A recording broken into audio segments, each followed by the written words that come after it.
الحلقة في القلب مشاعر أخفيها قد أشرقت الشمس عليها عن خطط بسم الله الرحمن الرحيم.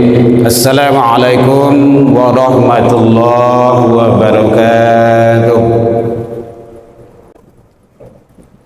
الحمد لله الذي هدانا ولهذا وما كنا لنهتدي لولا أن هدانا الله. أشهد أن لا إله إلا الله وحده لا شريك له وأشهد أن محمدا عبده ورسوله صلى الله عليه وسلم لا نبي بعد أما بعد. Hamdan wa syukran lillah, puji dan syukur kembali kita ucapkan kehadirat Allah Subhanahu wa taala. Alhamdulillah biidznillah wa qadarullah, dengan izin Allah Subhanahu wa taala sampai detik ini kita masih diberikan umur panjang, diberikan kesehatan insyaallah zahir dan batin, waktu luang dan kesempatan serta keistiqomahan hati.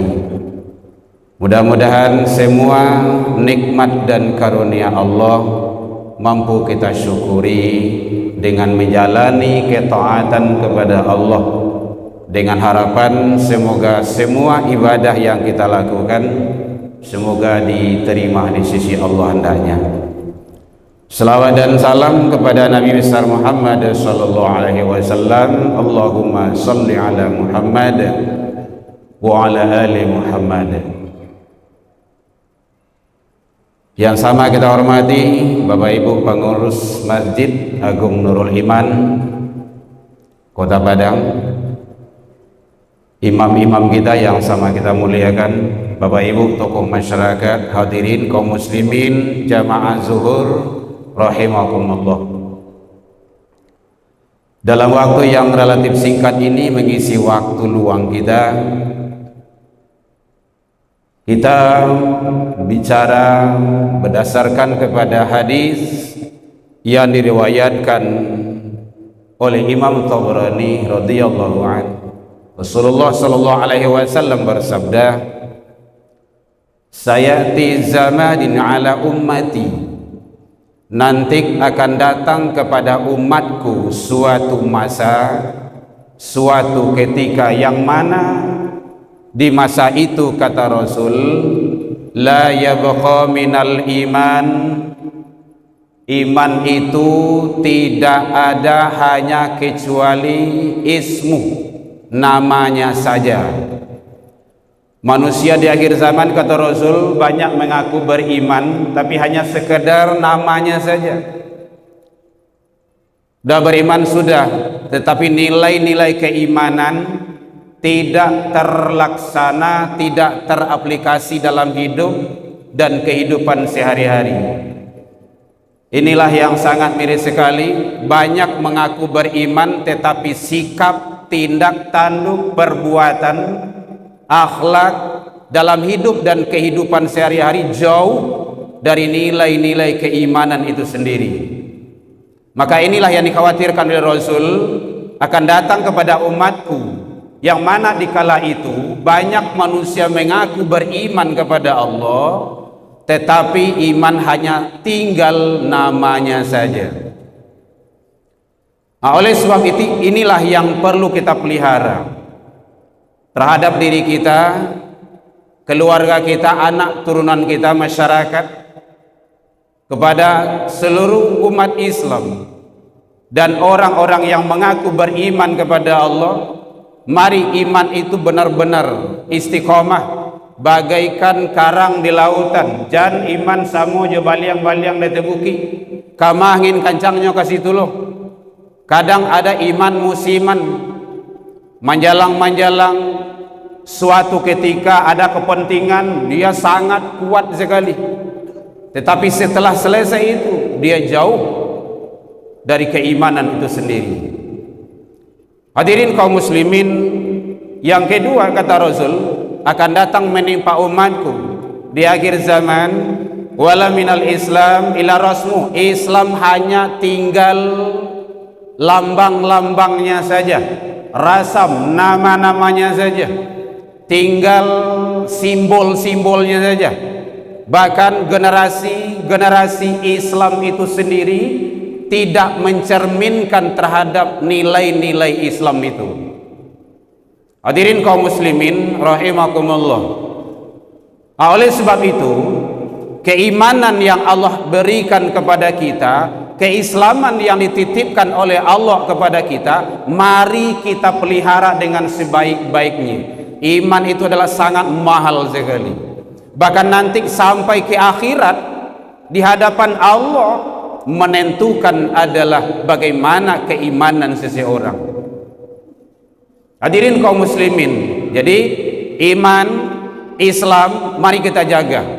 Jangan sampai lepas dari diri dan keluarga kita. Kadang-kadang simbolnya Islam, kadang organisasi Islam, tetapi nilai-nilai keislaman tidak tercermin dalam organisasi tersebut.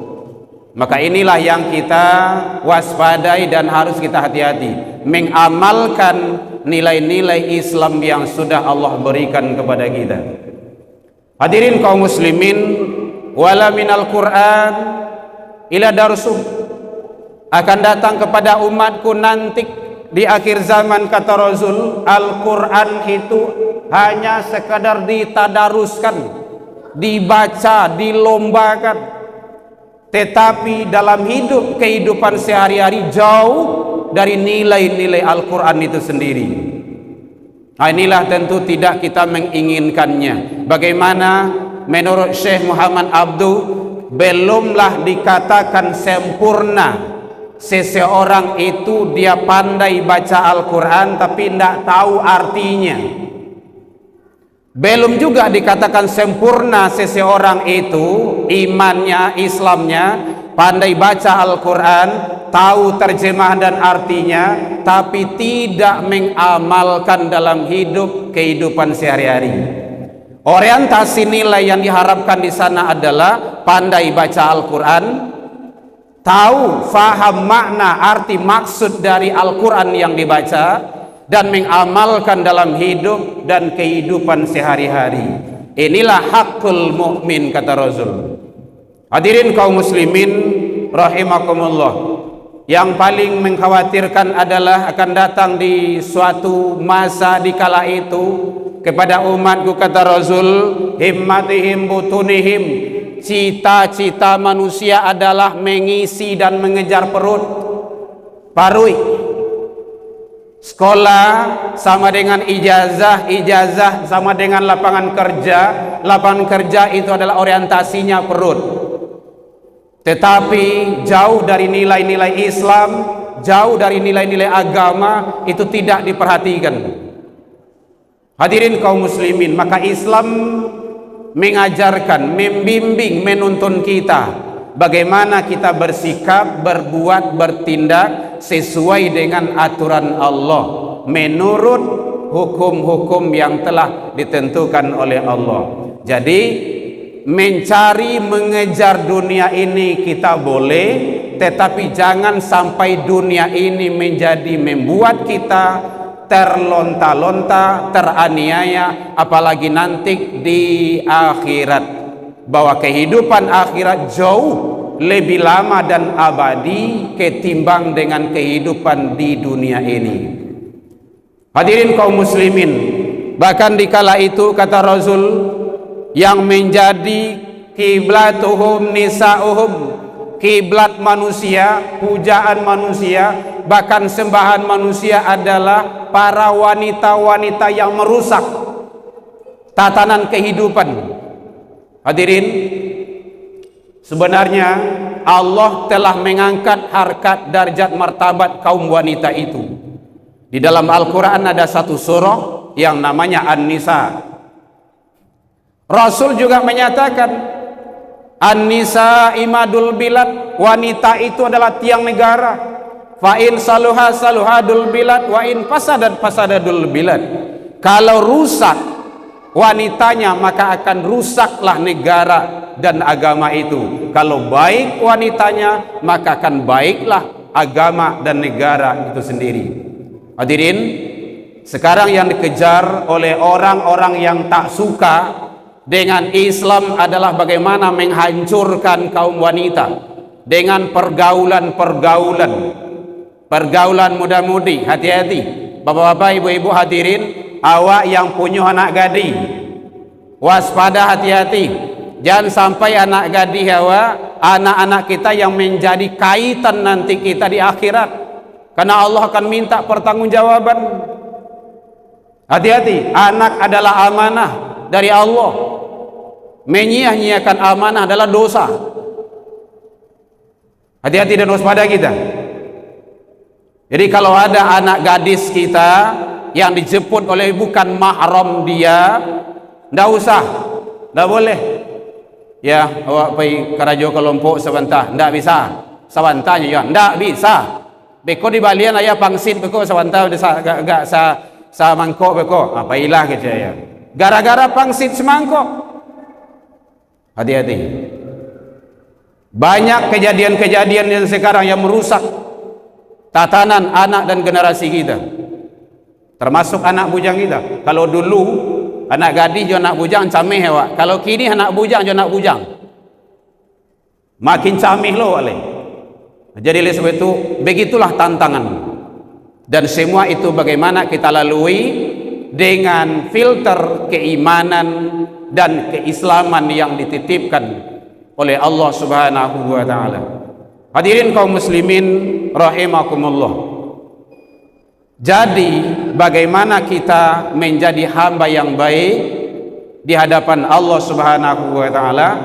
Manfaatkan dan pergunakanlah semua titipan yang diberikan oleh Allah kepada kita.